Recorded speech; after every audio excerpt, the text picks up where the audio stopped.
আসসালামু আলাইকুম রহমতুল্লাহ। প্রিয় দর্শক, হাশরের ময়দানে সমস্ত কাজকর্ম শেষে যখন সমস্ত জাহান্নামীরা জাহান্নামে চলে যাবে, তখন জাহান্নামীরা তিনটা জিনিস মহান আল্লাহ তাআলার কাছে ভিক্ষা চাইবে।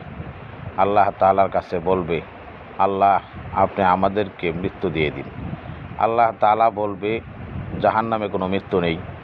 তারা আরও বলবে, আল্লাহ, আমাদের একটু সময় দিন, যা মাসে একটা দিন জাহান্নামের আগুন থেকে মুক্তি দিন।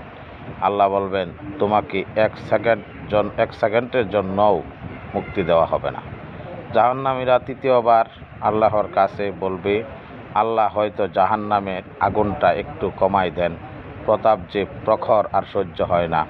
আল্লাহ তাআলা বলবেন, তা কখনোই নয়। আল্লাহ তাআলা আমাদের সকলকেই জাহান্নামের আগুন থেকে মুক্তি দান করুন। আমিন।